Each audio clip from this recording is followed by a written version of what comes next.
Okay, we're going to get this Addidas London home team started. We promised some special guests, and today we're going to start close to home and check in with a few Arsenal players.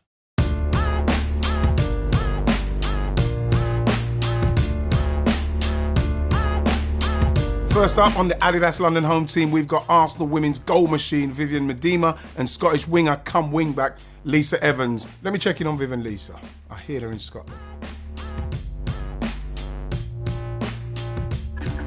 Yeah, the ladies! How you doing? Hi!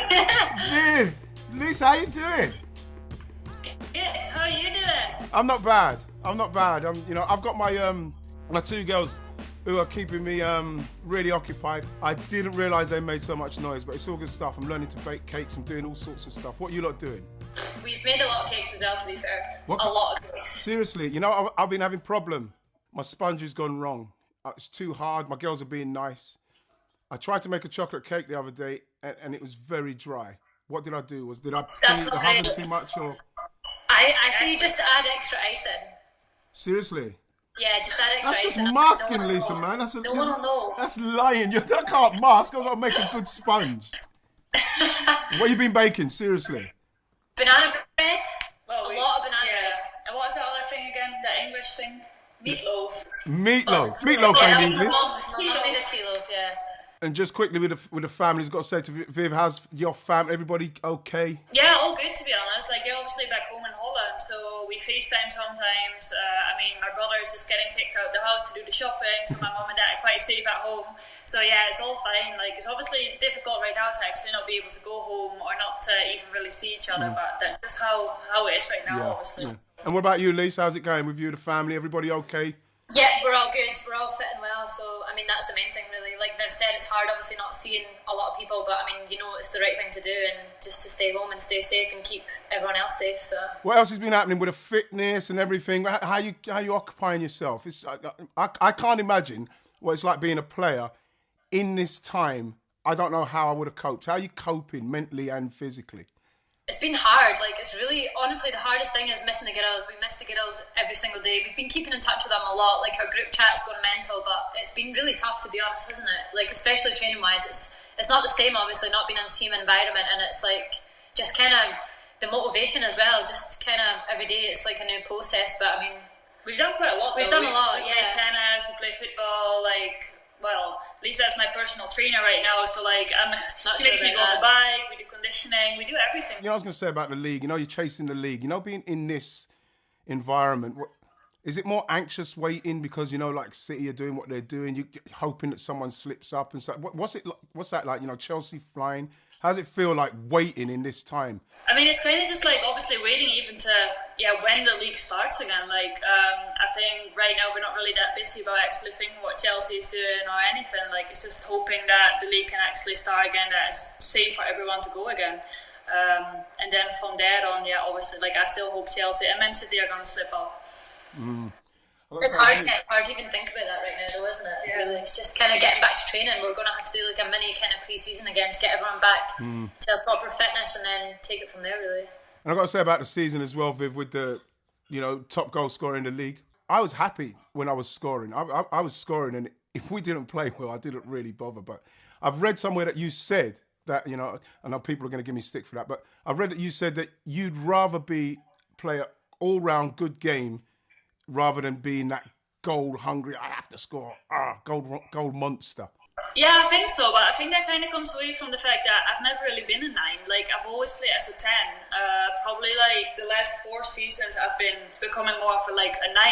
But I think just for me, how I grew up playing, I love to assist people, I love to be part of the game, I love to have the game in front of me as well. So I think it's kind of just because I'm maybe not a number 9, right, that I don't really have that same feeling as someone like you would have, if that makes sense. Did you always score goals? Did you always score goals? Because it seems to come pretty easy to you. So that's why, personally, I always wanted to score goals when I was growing up. And like I say, I got to a point where the selfishness just kicked in. It was natural for me. But like I say, you somebody who scores so naturally, to not have that, it's all about the goal scoring. I think I feel quite bad now. I feel quite selfish and bad. Nah, it's good because sometimes I think I should be a bit more selfish and like just go for it. Like obviously, like I should say, like I enjoy scoring goals. Like I've always done that. Like I've always wanted to score goals, but yeah, it just wasn't like if I didn't score a goal for one game, but I assisted 3 goals, I was as happy, if that makes sense. So yeah, what I say, like sometimes probably the girls do say to me like, oh, be a bit more selfish or like just go for a goal there instead of play it, but. Yeah, that's probably something I'll have to develop in the next couple of years. And Viv, in respects of the summer, because this is like one of the first, you're going to have a summer off now.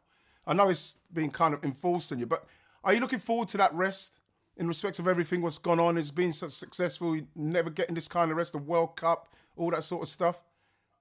Yeah, I can't wait to be honest. I mean, probably like the last 6 or 7 years I've not really had like a proper break, so I think obviously this period now, even like to actually reflect on what we've all done like with the national team, like from the move to like buy into Arsenal, like it's quite fun to actually look back on that. But I mean, I also can't wait now to actually start again and to finish obviously this season, to go into next season, and hopefully many more good things are to come. I got to say, Lisa, I got to ask you, because the first thing, winger, wing back, which one do you prefer? Which one do you feel that you get the most out of yourself for, Lisa? So hard. Like honestly, for Arsenal, I love playing fullback. I never thought I'd say that. Literally, I think Joe put me there like 2 years ago. What was you before? Like, what was you before? Yeah, just right wing, like all the time, like or left wing as well. To be fair, just winger. I even played in the 9 a few times. To be fair, but I mean. Joe told me when he first told me, I was like, no way, like how has he seen me as a fullback? I can't believe it. I actually shell shocked, but then after probably about 6 months I was like, I'm actually like really enjoying it. And obviously like today's football, the modern day fullback has changed a lot. Obviously look at like Trent Alexander-Arnold and even Hector Bellerin, like they're very much like forward thinking players, so it is really enjoyable. Obviously I still love going on the wing. I actually love like mixing it up. Because obviously this season I've played a lot as a winger as well, so I mean I enjoy both a lot, to be honest. Which one do you feel you learned the most from? Because like you said, you started as a winger, played right back for Arsenal. It's something that I remember I used to tease Lee Dixon saying it's the easiest position on the pitch, especially if you're right-footed. So many people say that. I've heard that sentence. Why did I say that? I just feel because you can see everything. You can see everything. You're on your strong foot. Exactly. No, I know. I do get that. Obviously, you get most time on the ball. You can see everything. It's always forward. You've always got a lot of space to drive into, but at the same time, like physicality-wise, it's obviously challenging. It's difficult to get up and down the pitch, and even like for me, learning like the defensive aspects of the game. Like obviously, I've got great people beside me, Leah Williamson, and more experienced girls in the back line. But I mean, it's totally different. Obviously, you're the last line in defence, so yeah, it's totally different, isn't it? And now, like with the Olympics being suspended, I've read as well with you, Lisa, that you mentioned that you didn't feel you had a chance, maybe the GB team. You know, with this little break, do you think? What do you think? Is that something you're going to work towards? Is it something that you might be able to blast yourself into? No, definitely. Like, I definitely want to be going to the Olympics. I mean, what athlete doesn't, to be honest with you? Even regardless, like Scottish. Could you play centre half as well, Lisa? Do you think? When I see Leah Williamson, I think, nah, probably not. That's not for me, I don't think. We'll see. Maybe in a few years' time. No, the reason why I was saying is because it's the versatility, and obviously Team GB, they need versatility. So being a winger and a wing back, I'm just trying to throw in a couple more positions so as they can make sure that you get yourself in there. Yeah. Nah, put it on the CV. I'm up for that. I mean, you're a 9, you're a winger, you're a right. You know what I mean? You want. But I got to ask you, because obviously I'm looking for stuff to watch. What are you watching? Netflix, on films and... You make me watch Killing Eve. Yeah. Killing Eve is awesome. Yeah, we've watched this, like, I swear we've watched quite a lot. We've watched a lot of, like, upbeat films. We watched The Blind Side the other night. That was good. Okay. I'd say more comedy. Right now you need to pick me up, don't you? I mean, everyone does. All I can say, ladies, take care. Look after yourselves. I'm hoping to see you soon. Thanks so much. Really appreciate the time. Thanks so much, Brady. Nice one, man. Thanks, Lise. Thanks, Viv, because we're really cool mates. And that. Keep baking, yeah? Keep baking. Okay. I'll try. I'm trying on my phone. Thanks, ladies. Cheers. Bye. Okay, next up. I wonder how Gunnosaurus is coping with isolation. Let's see what he's up to.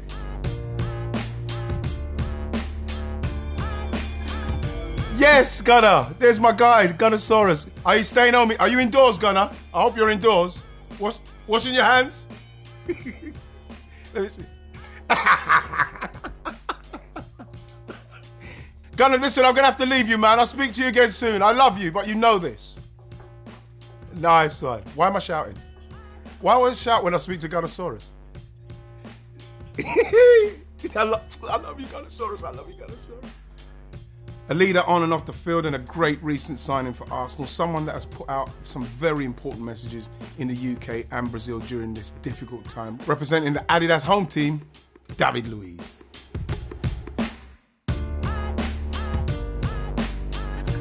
Hey, legend! David, how are you, my friend?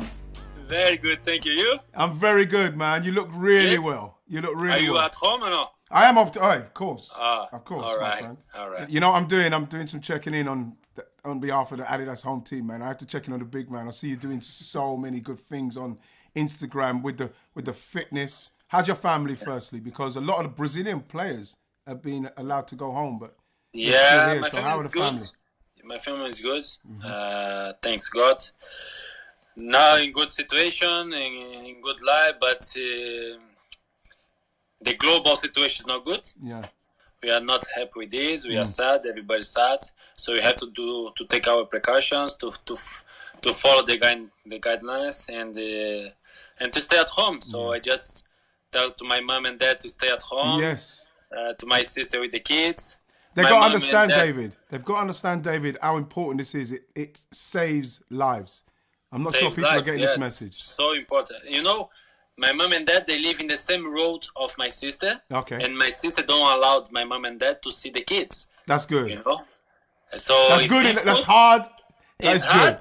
She's very but good. it's good for the moment. And if you want to really help for the big cause around the world, we have to do our efforts. You have to respect the rules. Yeah. And I think is a big example for that. I have to ask you, man. I saw something on Instagram with this magic man with the mirror. What's this, man? What was you doing? How did you do this? He's my brother, bro. No way. Your twin brother. He's my twin brother. I gotta say to you, man, how is your mental state at the moment being a footballer that when I look at you, you seem to be someone who's very effervescent, always on the move. You know, I see with your Instagram that you're constantly keeping fit. How are you coping mentally and physically to constantly be doing something that makes you feel like you're doing? The emotional side is very important. So I'm happy because also I'm with connect with everybody. I'm happy because also I'm share with them this. That's why every day I'm trying to share a bit of my energy to help people also. Do you train every day? Do they send you the schedule, or do you just do something every day? They send also for us the schedule. We have things to follow. We adapt. I think we are keep doing what we are doing during all our careers is have discipline, eat well. Yeah, what about the food, David? How are you doing with the food? I love Brazilian food. How are you coping with the nutrition? I'm trying to take one less meal during the day. Okay. So I try to get a very good breakfast. So I can have a very good breakfast. Yes. And then I don't have the lunchtime. And then I have the dinner. And then before night you have a tea. So I'm trying to do that because if you have breakfast, lunchtime, and then you eat something during the afternoon, and then during the night, and then before bed, it's gonna be. Are you in touch with the other guys, Pablo, Martinelli, everybody? Yeah, we speak each other. Yeah, we had some meetings together to talk about what we can do together, how we can train together, how we can discuss some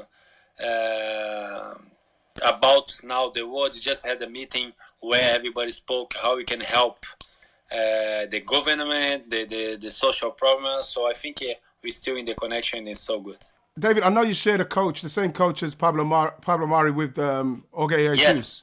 What kind of Jorge Jesus? Yes, Jorge Jesus. Jorge Jesus. How to say it again? Jorge Jesus. Jorge Jesus. Jesus. Yes. Because you know what I love about the Brazilian accent, and it's very difficult when you're speaking to a Brazilian person. Yes. It's to not try to talk like that. You know, not try to talk like Brazilians. We talk like we are singing. Yes, that's what it sounds like. That's what it sounds like, you know, what it sounds like. I was going to say about your coach, Jorge Jesus. Jesus, yes. What does he expect from a centre half? Because obviously you played with him, and what kind of player are we getting with Pablo Mari? Because I'm very excited for him. I saw him in an under-23 game. I saw him at Boreham Wood. He looks like a very good player, David. Yes, he's a very good player. Had the opportunity to work with one of the best coaches around the world. Jesus is very precise, tactical. He wants you to understand football outside the pitch first. So he sounds like the kind of coach that's a little bit like Mikel, because Mikel Arteta seems very, very the same in respects of his meticulous nature in making sure that everything's right. Do you think this is perfect for Pablo? Exactly. I think you understand very well, and exactly.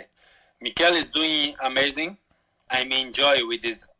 Almost 30 years old, to still learning and to still improving and to still seeing how beautiful is football, because every day change something more, and how a new idea, new philosophy can also improve me as a person, as a player, as a leader, or something more. You sound like the way you're speaking. Is coaching something you like? You maybe as well one day? Yes, definitely. Yeah, I think. What would your team play like? Because can I just say before we go into this question, I've watched you at Crystal Palace this season.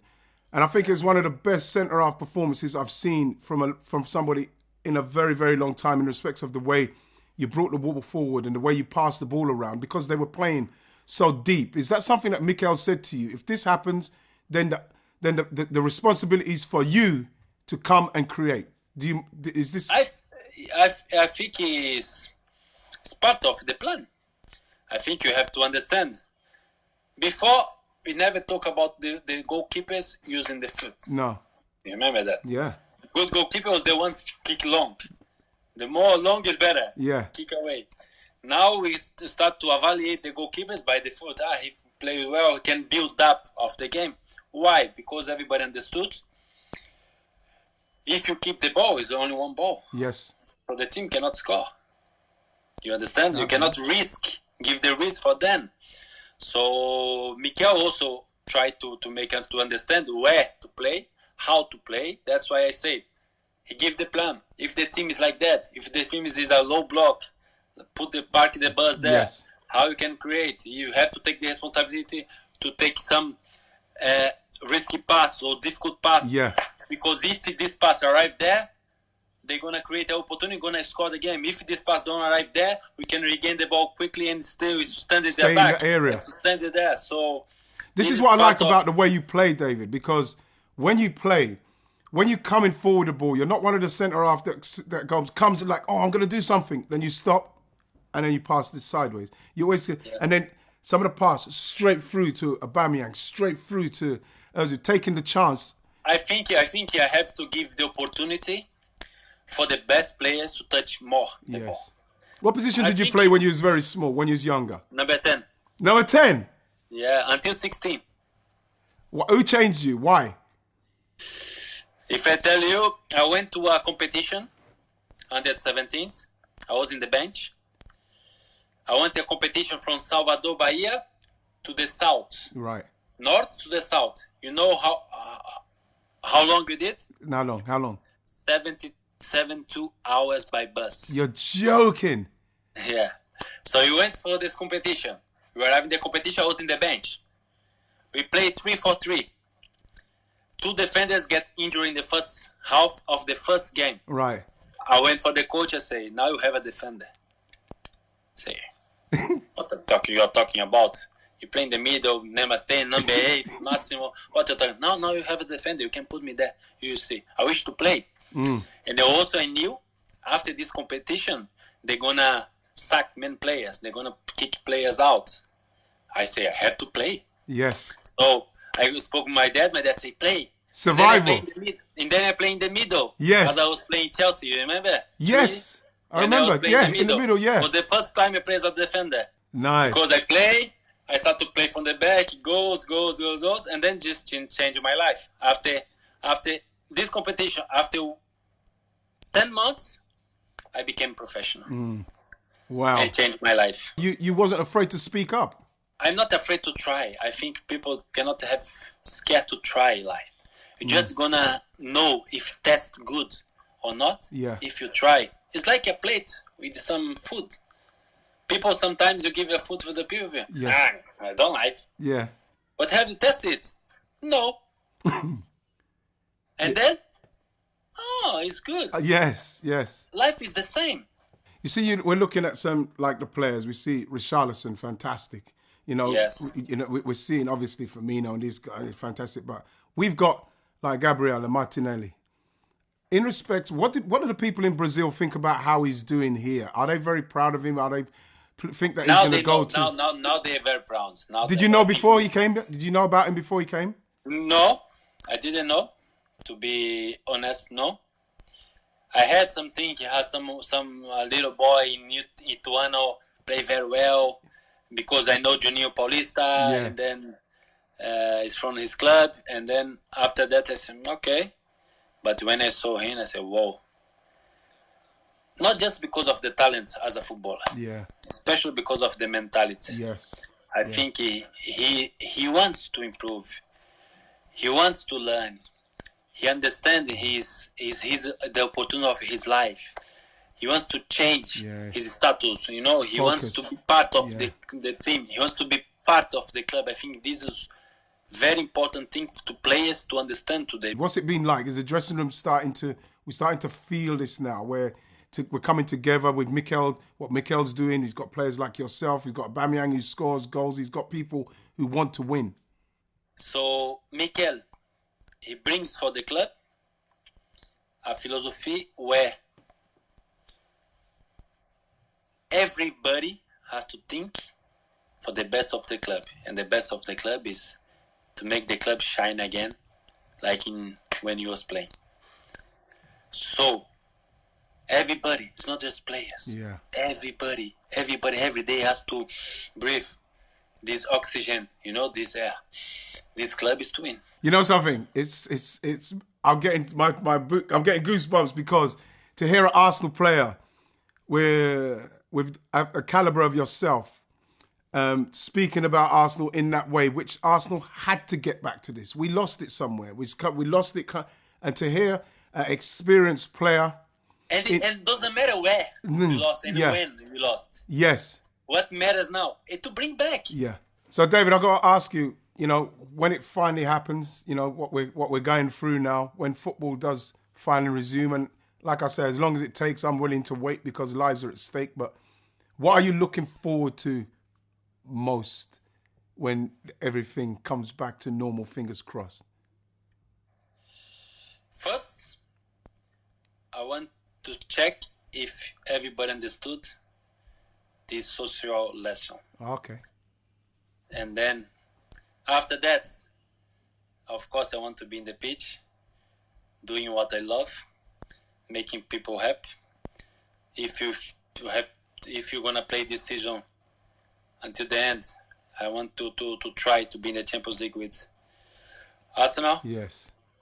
And do the best what you have to do and what you can do for this club. So this is my wish. Nice one.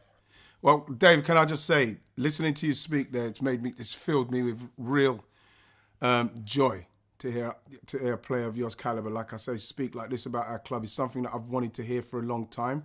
I thank you for the interview, and all can I say to you is, it's my pleasure. Hopefully, you and your family and everybody just stay safe, because I want to see you in the flesh. Yes, I'm gonna do for sure. Thank you very much. Everybody stay safe, stay at home. God bless you, man. God bless you too. You and your family. God bless you.